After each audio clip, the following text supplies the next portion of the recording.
형제들아, 너희는 함께 나를 본받으라. 그리고 너희가 우리를 본받은 것처럼 그와 같이 행하는 자들을 눈여겨보라.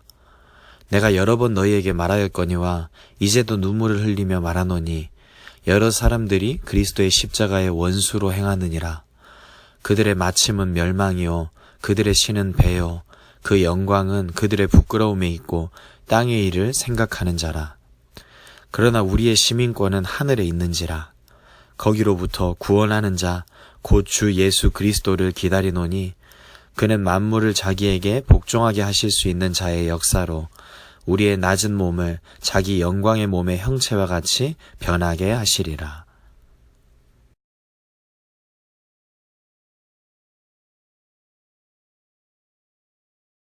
바울이 지금 빌립보 교회 성도들에게 분명하게 한 가지를 권면하고 있는데요. 바로 그들의 시민권을 하늘에 두라는 거예요. 당시 바울이 가지고 있었던 시민권은 로마 시민권이었어요. 로마의 시민권을 가졌다는 것, 이것은 당시에 엄청난 특권을 따라오게 만드는 조건이었어요. 그래서 모든 사람들이 갖고 싶어하던 영광스러운 권한이었는데 바울은 지금 자신이 가지고 있는 로마 시민권보다도 더 놀랍고 소중한 시민권이 있음을 알려주고 있어요. 그것이 바로 하나님 나라의 시민권이라고 소개하고 있어요.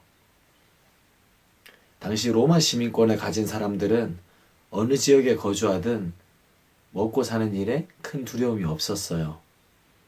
왜냐하면 당시 로마 시민권자들에게는 일정 부분의 땅이 주어지는 것이 있었고, 게다가 로마 시민권자는 범죄 현장에서 현행범으로 발각이 돼도 즉시 가두거나 때릴 수가 없었고, 반드시 법적인 절차를 거쳐야만 했어요. 그리고 혹시 억울한 일이 생기면 로마 황제에게 상소할 수 있는 상소권도 있었어요. 정말 그야말로 그 누구도 함부로 건드릴 수 없는 사람들이 바로 로마 시민권자들인 거죠. 그래서 바울은 선교 여행 중에 로마에 가서 복음을 전할 때는 이 시민권을 이용해서 복음을 전하기도 했던 것인데요. 그런데 이런 특권이 그냥 주어지진 않았어요. 이런 권리를 유지하기 위해서 로마 시민으로서의 분명한 의무가 있었어요. 대표적으로 세금에 대한 부분이었어요. 농사에 대한 세금, 가족에 대한 세금, 국방에 대한 세금, 그런가 하면 도로 사용료도 냈어요. 로마 시민들이 국가에 납부하는 세금액은 상당했어요.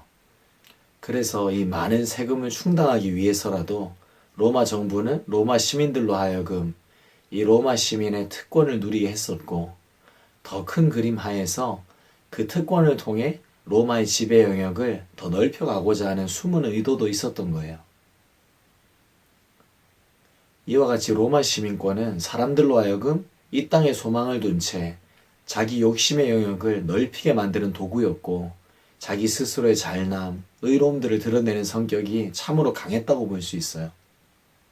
그리고 당시에 종교적으로 이러한 성향을 지닌 자들이 있었는데 바로 율법주의자들과 영지주의자들이었어요. 율법주의자들은 율법과 규례를 내세우면서 자신이 그것을 지키고 있고, 그래서 스스로 의로운 자라는 생각으로 뭉쳐있는 자들이었어요. 그리고 영지주의자들은 특별한 영적 지식만 소유하면 되는 거지 육체는 마음껏 쾌락과 방종에 내몰아도 된다, 이런 생각을 갖고 있었어요. 즉 이들은 자기 욕심과 스스로의 의로움으로 가득 찬 자들이었는데 바울은 그러한 모든 자들을 향해 이렇게 선포해요. 그들의 마침은 멸망이요 그들의 신은 배요 그 영광은 그들의 부끄러움에 있고 땅의 일을 생각하는 자라. 그들의 끝이 멸망이다. 그리고 그들은 자신의 배를 신을 섬기듯 한다. 즉 자기 배를 채우기 위해 살아간다는 거죠. 그래서 바울은 로마 시민권을 통해 사람들이 얻고자 하는 가치가 결국은 아무짝에도 쓸모없는 가치라는 것을 알려줬던 거예요. 그리고 빌립보 교회 성도들에게 우리의 시민권은 하나님 나라의 시민권이기에 하나님 나라에 가치를 두고 살아가라 권면하고 있는 거죠. 하나님 나라 시민의 권리, 이것은 시민 이상의 권리예요. 정확히 표현하자면 하나님 자녀로서의 권리죠. 영접하는 자, 그 이름을 믿는 자들에게는 하나님의 자녀가 되는 권세를 주셨으니 하늘나라 시민권을 가진 사람, 그들은 하나님 자녀로서의 특권을 누릴 수 있는 자들인 거예요. 그리고 이 특권은 예수님을 통해 우리에게 주어지게 되었는데요. 요한복음 14장 6절에 내가 곧 길이요 진리요 생명이니 나로 말미암지 않고는 아버지께로 올 자가 없느니라. 그래서 하나님의 자녀된 우리를 그 누구도 정죄할 수 없어요. 왜냐하면 진리 되신 예수님, 정답이신 예수님, 옳으신 예수님을 통해서 우리가 하나님의 자녀가 되었기 때문이에요. 그리고 그 예수님으로 인해 영원한 생명을 누리게 되었고 하나님 나라의 왕이신 전능하신 하나님과 소통할 수 있는 특권까지 주어지게 되었어요.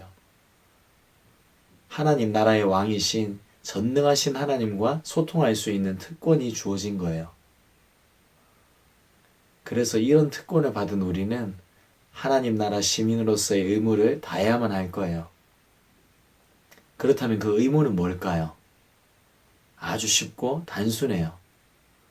바로 하나님과 동행하는 거예요. 하나님은 태초에 천지를 창조하실 때도 첫사람에게 하나님과의 동행을 원하셨어요. 그리고 오늘도 마찬가지예요. 그래서 하나님 나라 시민권을 가진 사람들로 제대로 살아가는 사람들을 보면요. 어떤 사람들은 장사를 하면서 하나님과 동행하고 있어요. 어떤 사람은 공부하면서 하나님과 동행하고 있고요. 어떤 사람들은 회사 생활하면서, 또 어떤 사람들은 운동을 하면서, 그렇게 삶의 방식에는 저마다 차이가 있을지 몰라도 하나님은 목동 다윗을 부르시고 의사 누가를 부르시고 어부 베드로를 부르셨던 것처럼 각자의 자리에서 하나님과 동행하는 자를 원하고 계시는 거예요. 오늘 우리가 살아가고 있는 자리는 어디인가요? 우리는 이 세상의 시민으로 살아가고 있지만 예수님 안에서 살아가는 우리는 동시에 하나님 나라의 시민이에요. 영원한 하나님 나라의 백성이에요.